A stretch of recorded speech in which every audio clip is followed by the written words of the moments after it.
Nuno, antes de mais, muito obrigada por ter aceitado aqui o convite do InfoRH para esta plataforma especial sobre o Covid, onde estamos a fazer aqui esta partilha de boas práticas, nesta altura particularmente difícil.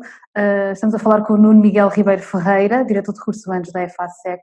Nuno, eu primeiro vou perguntar-lhe como é que esta empresa de cariz industrial se está a organizar para fazer face a toda esta contingência. Bem, nós começámos a acompanhar esta situação no meio de fevereiro. Nós temos a nossa atividade espalhada pelo mundo, ou seja, com grandes contactos, a nossa cadeia de abastecimento, seja na China, seja na Itália, dois países onde têm estado no foco, mas também trabalhadores espalhados por todo o mundo, em várias geografias, que tiveram contacto logo desde muito cedo com esta situação. E isso permitiu-nos, em alguns pontos, mesmo reduzir o risco dentro da organização.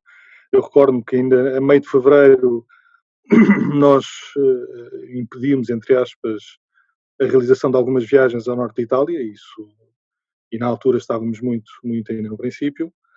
Mas depois, quando os casos começaram a chegar em Portugal, passámos para uma segunda fase, que foi a fase da contingência, da continuidade de negócio.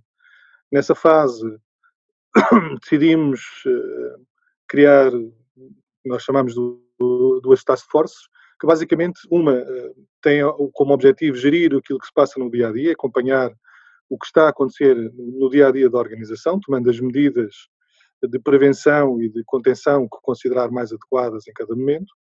E uma segunda task force com todas as unidades de negócio que permitiram desenhar os cenários e ir acompanhando para o futuro, com um olhar para o futuro, aquilo que poderia acontecer e como é que nos organizaríamos se qualquer um daqueles cenários se concretizasse. O que é que isto dá? Dá uma perspectiva de olhar para a frente e outra olhar para o presente, e o que vamos fazendo é olhar para aqueles cenários que foram desenhados e as medidas que estão nos cenários de quem está a olhar para a frente, e à medida que cada um dos cenários se concretiza, acabamos por implementar cada uma dessas medidas, que desde logo passou por colocar cerca de 50% da população em teletrabalho, todas aquelas funções que podiam ser realizadas desde muito cedo foram para casa, e ter o resto com turnos mais segregados, reorganização dos horários de trabalho, de forma a dividir equipas e garantir que não existissem redes de contacto ou cadeias de contacto, de contágio dentro da organização, que podiam ter impactos mais complicados no futuro. Isso permitiu-nos, até hoje, termos essas cadeias muito controladas e os turnos divididos, de forma a mantermos a operação que temos mantido desde o primeiro momento. Sentem algum impacto na operação, ao nível do negócio, para já? Muito, impacto muito. Desde logo pela cadeia de abastecimento, não é? A cadeia de abastecimento está muito limitada em termos da capacidade de trazer materiais e fazer materiais chegarem mesmo às nossas instalações.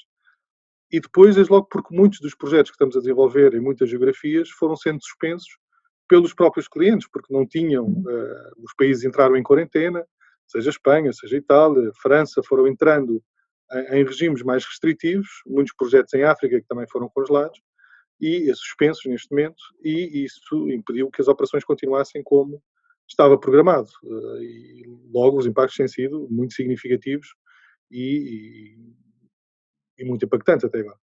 Isso causa-vos algumas preocupações ao nível da direção de recursos humanos, do impacto que isso possa ter depois a nível de pessoas, dos trabalhadores? O que é que será possível manter, não manter? Já tem algumas hipóteses em cima da mesa ou ainda para já estão no momento a ver um pouco para onde é que isto tudo caminha e durante quanto tempo viveremos mais nesta incerteza? Nós, em primeiro lugar, e aquilo que desde o início nos preocupou foi mantermos os nossos trabalhadores a salvo, ou seja, garantir o máximo possível as condições de saúde e higiene dos nossos trabalhadores, de forma a que estivessem salvaguardadas as suas vidas. E isso foi o primeiro ponto e aquilo que nos interessou em primeiro lugar. Neste momento, obviamente, estamos a olhar para ver como é que podemos adaptar ao novo futuro, ao novo amanhã, e adaptando a realidade do negócio a esse futuro. Obviamente que os nossos clientes continuam-nos a procurar, continuamos a ter as encomendas, a estar em processos, estamos a aguardar que tudo volte à normalidade para voltarmos à nossa atividade como tínhamos desenhado, aos nossos planos de negócio, tal como eles estavam programados. Agora, estamos numa fase em que existe muita incerteza, existe muita dúvida e estamos aqui num período, conjunturalmente, um período muito complexo, dado que grande parte da atividade está a ficar suspensa ou parada e dado que não existem condições para realizar. Por isso estamos num momento complexo, de paragem, mas é conjuntural, não é estrutural. Dizia que tem 50% da empresa que conseguiu ir para teletrabalho. Isto também traz alguns desafios. Como é que estão a funcionar em modo teletrabalho? Houve uma adaptação rápida? Era uma estrutura que já existia? Muitas empresas já funcionavam esporadicamente em modo teletrabalho. No caso da EFASEC, como é que foi esse processo?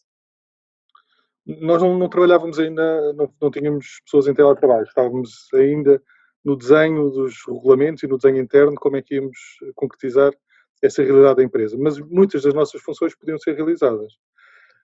Aqui, o tempo, e dado que o tempo é um fator fundamental, permitiu-nos, como começámos mais cedo a pensar nas medidas, permitiu-nos antecipar aqui algumas das medidas e tornar mais eficiente esta forma de trabalhar.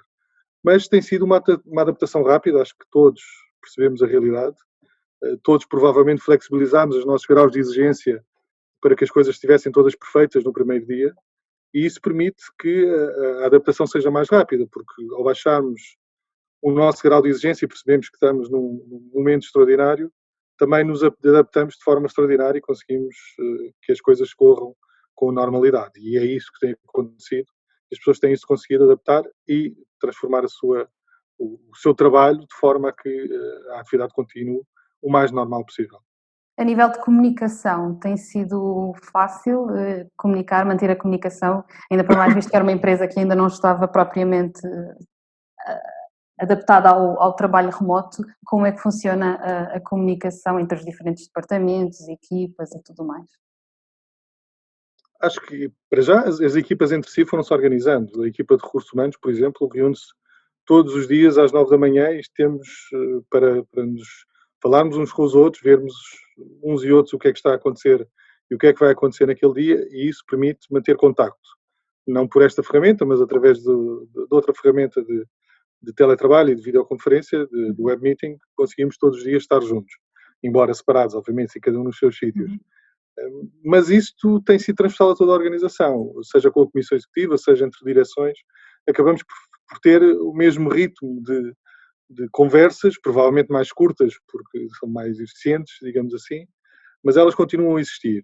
Depois, uma das task forces que referi, que é aquela que está a olhar para o dia-a-dia, tem feito diariamente um ponto de situação.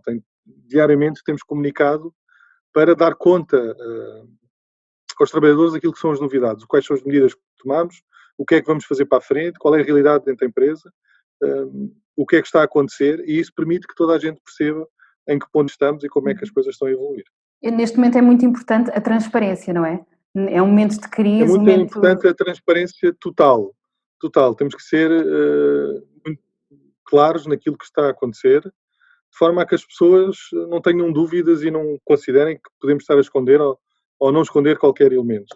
E comunicamos isso de forma transparente, total, para que toda a gente perceba e saiba em que ponto é que estamos.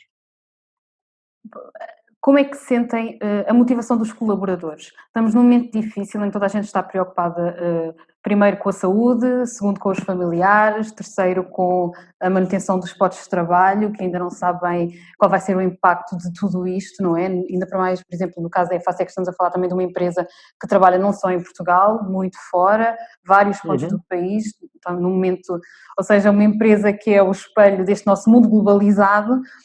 Como é que sentem os colaboradores neste momento? Existe alguma ansiedade, alguma preocupação? O Departamento de Recursos Humanos está a procurar fazer alguma espécie de acompanhamento mais próximo para perceber este tipo de ansiedades? Nós temos duas realidades em termos de ansiedade e de questões que são colocadas pelos trabalhadores. Temos duas realidades. Alguns que já estão a pensar no futuro ou a manutenção dos postos de trabalho, mas também temos muitos trabalhadores que têm que ter todos os dias ao local de trabalho. Uma empresa do setor industrial e uma empresa do setor industrial Se temos metade em trabalho remoto, o que quer dizer é que temos metade a ir às fábricas todos os dias.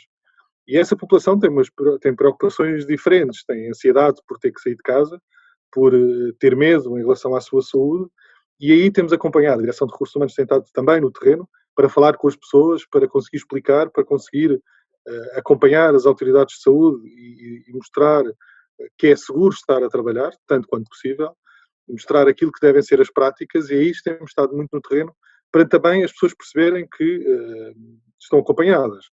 Em relação às preocupações mais de futuro, provavelmente elas começarão a colocar-se agora, porque temos estado muito focados naquilo que é a nossa rotina, a nossa componente mais industrial e de terreno, e teremos que começar, e já começámos a ter algumas conversas para perceber o que é que vão ser os impactos e como é que vamos desenhar para a frente a nossa empresa.